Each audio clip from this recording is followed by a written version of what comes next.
Hello, welcome back to Lalitha's kitchen. ఈరోజు చాలా simple curry. నేను సారీ అదేంటది టోఫూతో బుర్జీలాగా చేద్దాం అనుకుంటున్నా. అదే టోఫూ మన పన్నీర్ లాగా ఉంటుంది ఆల్మోస్ట్. దాంతో బుర్జీలాగా ఎగ్ బుర్జీలాగా చేస్తాం కదా, దానికోసం అని చెప్పి నేను ఆనియన్స్ కట్ చేసి పెట్టుకున్నాను.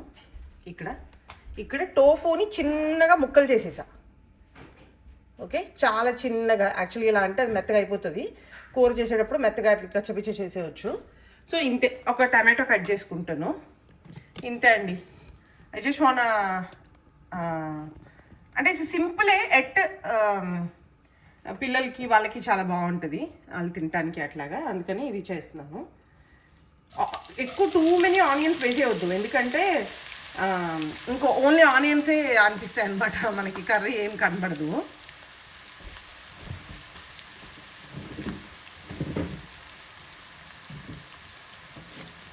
ఆల్సో కొద్దిగా అల్లం వెల్లుల్లి పేస్ట్ కూడా వేసుకుందాము, ఎందుకంటే అల్లం వెల్లుల్లి పేస్ట్ ఉంటే ఏంటంటే చిన్న ఒక మసాలా ఫ్లేవర్ లాగా ఉంటుంది కదా, అందుకని కొద్దిగా అల్లం వెల్లుల్లి పేస్ట్. సో ఉల్లిపాయలు వేగిపోయాయి కదండి. ఇప్పుడు దీంట్లో ఒక చిన్న హాఫ్ స్పూను అల్లం వెల్లుల్లి పేస్ట్, ఎక్కువ అవసరం లేదు, జస్ట్ నామకే వస్తే ఆ మసాలా ఫ్లేవర్ కోసం అంతే. సో దీన్ని కూడా బాగా పచ్చివాసన పోయేవరకు కొద్దిసేపు కలిపేసేస్తే, కొద్దిగా దీంట్లో పసుపు వేసానండి, ఎర్రకారం వేస్తాను నేను ఇప్పుడు, దీనికి మసాలా కారం వేయట్లేదు. సో దానికోసం అని చెప్పి ఈ ఆనియన్స్ వేగేటప్పుడే కొద్దిగా ఒక స్పూను హాఫ్ స్పూన్ పసుపు వేసుకున్నాను. సో మగ్గడానికి హెల్ప్ అవుతుంది. తర్వాత మనకి ఎర్రకారంలో వేస్తాం కాబట్టి ఇంక అందులో పసుపు ఉండదు కాబట్టి ఒకసారి నూనెలో వేగినట్టు కూడా ఉంటుంది. పసుపు అది వేసుకునేటప్పుడు నూనెలో వేయించుకోవడమే మంచిది. కూరల్లో వేసామనుకోండి డైరెక్ట్గా, అది కొద్దిగా పసుపు వాసనలాగా కూడా వస్తుంది, సరిగ్గా ఉడకకపోయినా ఏం చేసినా. సో ఒకవేళ మీరు పసుపు వేయాల్సి వచ్చిన కూరలు ఏమున్నా ముందు ఆయిల్లోనే వేయటానికి ట్రై చేయండి. వెల్లుల్లిపాయలు వేగిపోయాయి కదండి, కొద్దిగా టమాటోలు వేస్తాను. ఇది కూడా ఒక టమాటో వేసుకున్నాను అంతే, ఎక్కువ ఏం కాదు. మళ్ళీ ఎక్కువ అయినా కానీ అదొక మళ్ళీ టమాటో డామినేట్ చేస్తుంది. ఏదైనా వెజిటేబుల్, ఏ వెజిటేబుల్ అయినా వండుకునేటప్పుడు మనము ఆ వెజిటేబుల్ టేస్ట్ని ఎన్హాన్స్ చేయడానికి ట్రై చేయాలి. మనము ఈ మసాలా పొళ్ళు, ఈ ధనియాలు, జీలకర్రలు ఇవన్నీ వేసేస్తే ఏమవుతాయంటే కొన్ని నో ఫ్లేవర్డ్ ఉంటాయి.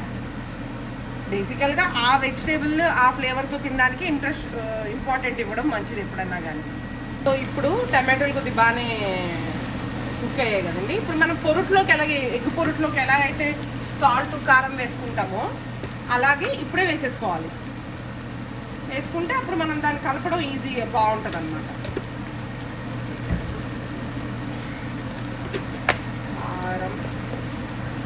నేను పచ్చిమిరపకాయలు ఏమి వేయలేదు, సో ఆ మాత్రం కారం వేసుకున్నా.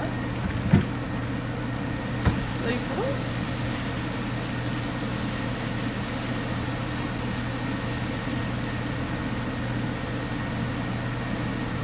ఇట్లా కలిసిపోయింది కదా, ఒక్క నిమిషం పెట్టి మూత పెట్టేస్తే ఈ కారం కూడా ఉడికిపోతుంది. అప్పుడు మనం టోపు వేసేద్దాం. ఇప్పుడు కారం కూడా బాగానే ఉడికిపోయింది కదండి. సో ఇప్పుడు మనం టోపు ఉంది కదా, దీన్ని వేసేసుకోవాలి.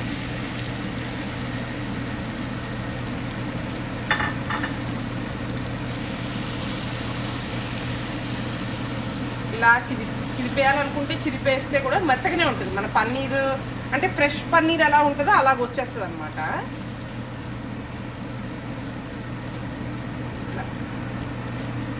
ఇలా అనేస్తే మీరు అది తినేటప్పుడు మనకి గడ్డలు ముక్కలు లాగా ఉండదన్నమాట. అంతే అండి.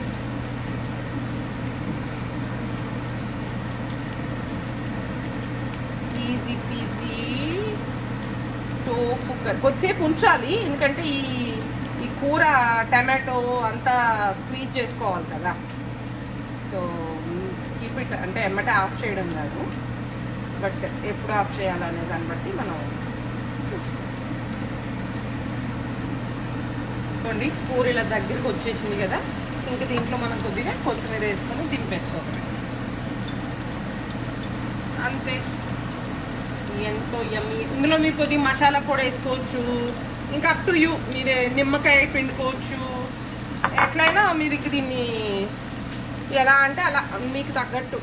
ఇంకా బాగా డ్రై చేసుకోవాలనుకుంటే కూడా బాగా డ్రై చేసేసుకోవచ్చు, దీన్ని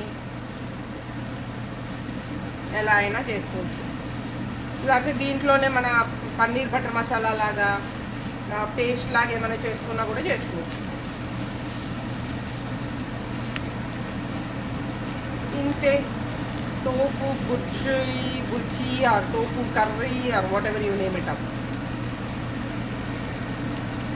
Thanks for watching. Please try at your home and enjoy with your family. Thank you.